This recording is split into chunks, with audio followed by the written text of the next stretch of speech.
Xin chào các bạn, chào mừng các bạn đã đến với kênh Nagi Kiếm Hiệp và Huyền Sử. Hôm nay, Nagi tôi sẽ mang đến cho các bạn một câu chuyện chưa từng được hé lộ về một trong những tác phẩm kinh điển nhất của cố nhà văn Kim Dung, đó là Tiếu Ngạo Giang Hồ.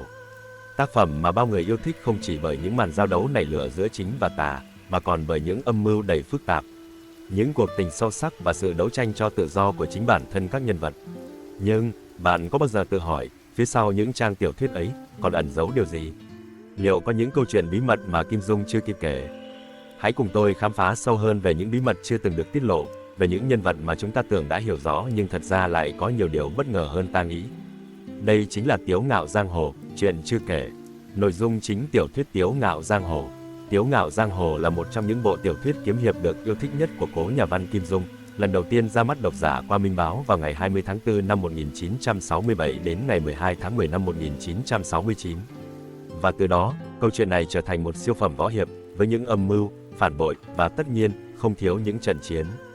Trên giường, trên giang hồ, cốt truyện xoay quanh những màn đấu đá để tranh giành quyền lực trong võ lâm, nơi mà mọi người ai cũng muốn ngồi lên chiếc ghế minh chủ.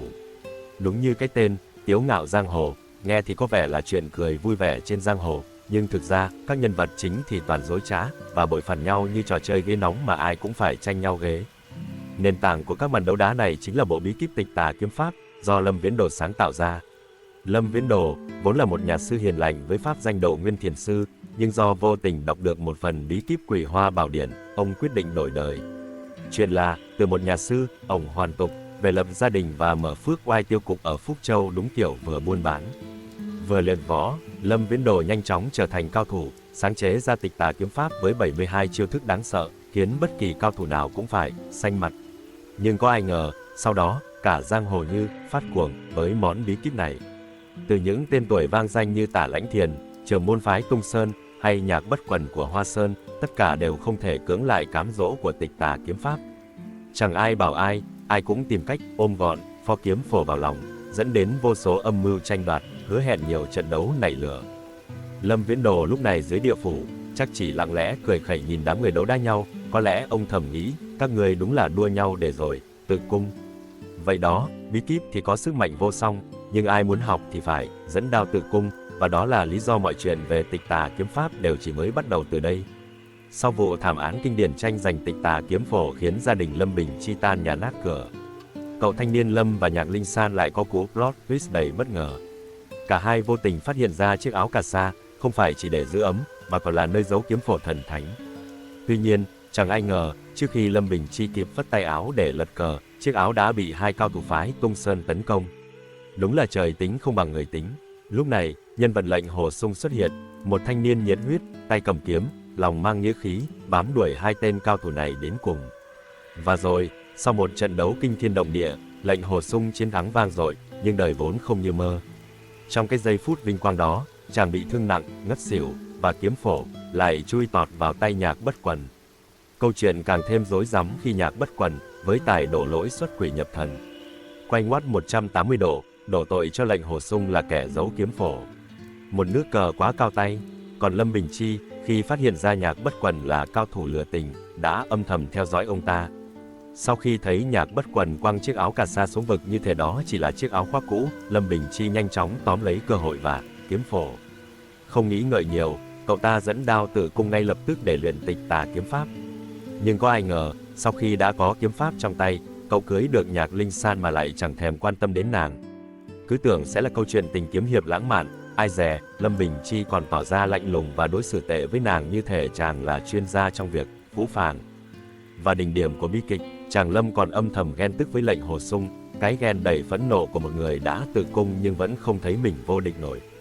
Tịch Tà Kiếm Pháp, bí kíp vô địch nhưng đừng vội mừng. Tịch Tà Kiếm Pháp, cái tên đã khiến cả giang hồ rúng động, nhưng ai mà ngờ, luyện được kiếm pháp này lại là một hành trình đầy thảm họa. Không chỉ làm người ta tự cung, mà còn dẫn đến vô số bi kịch thân bại danh liệt.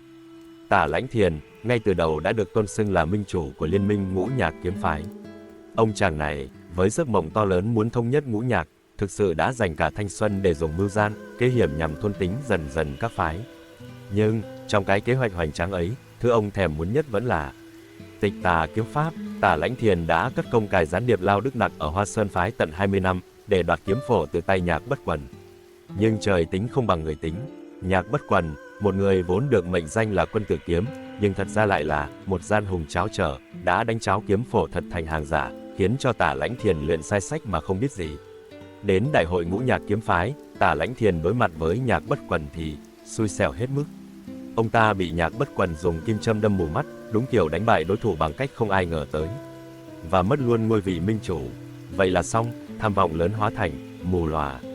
Lâm Bình Chi, sau khi luyện thành Tịch Tà kiếm pháp, đã trả thù một cách đẫm máu, giết sạch đám thủ nhân như Dư Thượng Hải, Thanh Thành, Tứ Tú và thậm chí cả Mộc Cao Phong. Nhưng đời không là mơ, luyện được kiếm pháp rồi thì y lại bị trúng nước độc từ Mộc Cao Phong và mù mắt luôn. Hai cao thủ luyện Tịch Tà mà cả hai đều chung một kết cục. Mắt không thấy gì, đường đi cũng chẳng biết. Trên đường về với Nhạc Linh San, Lâm Bình Chi, thay vì cảm thông và yêu thương nàng, lại quyết định bộc lộ sự thật về âm mưu của Nhạc Bất Quần, từ chối luôn việc làm chồng nàng. Đúng là cái kết tàn nhẫn cho một cuộc tình.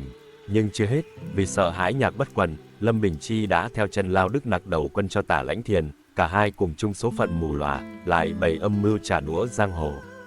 Kế hoạch của họ là lợi dụng bóng đêm trong hang núi tối để tiêu diệt quần hùng. Nhưng, ông trời lại không đứng về phía họ, Nhạc Bất Quần không có ở đó, và kết quả là Tả Lãnh Thiền cùng Lâm Bình Chi đều bị lệnh Hồ Sung, chàng lãng tử dùng độc cô cửu kiếm đánh bại trong hậu động Hoa Sơn. Tả Lãnh Thiền thì bị giết, còn Lâm Bình Chi thì bị bắt sống, kết thúc cuộc đời trong thiết lao dưới đáy Tây Hồ, nơi mà trước đây từng giam giữ Nhậm Ngã Hành. Còn Nhạc Bất Quần, dù luyện được Tịch Tà kiếm pháp, nhưng cũng không thoát khỏi số phận thảm bại khi bị lệnh Hồ Sung hạ gục, cuối cùng bị Nico Nghi Lâm tiễn về cõi vĩnh hằng.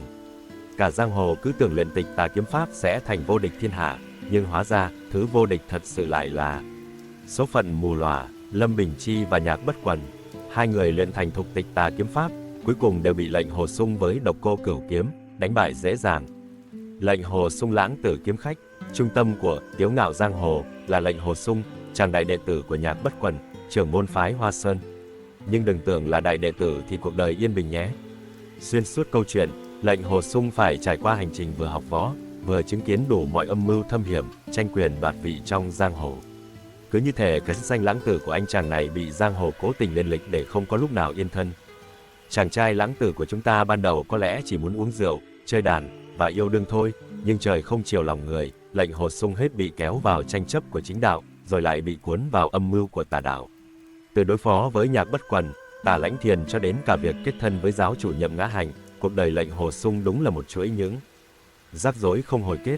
Cuối cùng, sau hàng loạt vụ việc đau đầu, từ tranh quyền đoạt vị, bị đổ oan, đến cả việc đối mặt với những màn trả thù đầy thâm hiểm, chàng quyết định, thôi, giang hồ mệt mỏi quá rồi. Kết thúc câu chuyện, lệnh Hồ Sung cùng Nhậm Danh Danh, vị thánh cô đối tác ăn ý từ bỏ mọi tranh giành, hai người kết hôn và rút khỏi giang hồ, để lại một giang hồ đầy những kẻ đang còn loay hoay tìm đường làm minh chủ. Nói đúng ra, đây có lẽ là cái kết lý tưởng nhất, ai cần kiếm khách khi cuộc sống hạnh phúc chỉ đơn giản là ở bên người mình yêu chứ. Điểm khác biệt so với các tác phẩm khác của Kim Dung.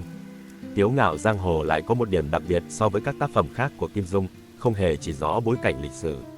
Khác với Anh hùng xạ điêu ở thời Nam Tống, hay ỷ Thiên Đồ Long Ký ở thời Nguyên Minh, bộ truyện này như thể một thế giới không thuộc bất kỳ giai đoạn lịch sử nào cụ thể.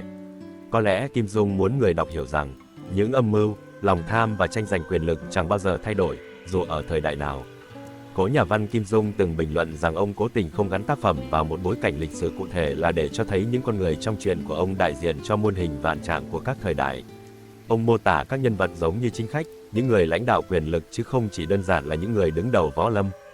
Và thực tế, Kim Dung sáng tác tác phẩm này trong bối cảnh thời kỳ cách mạng văn hóa tại Trung Quốc, với nhiều ẩn dụ về chính trị và xã hội trong đó. Ngoài ra, Tiếu Ngạo giang hồ còn chứa đựng những điểm tương đồng thú vị với Bá tước Monte Cristo của nhà văn Alexander Dumas, một trong những tác giả yêu thích của Kim Dung. Những cuộc gặp gỡ giữa lệnh Hồ Sung và sư thúc Phong Thanh Dương hay Nhậm Ngã Hành gợi nhớ đến mối liên kết giữa Edmondton và cha Faria trong Bá tước Monte Cristo.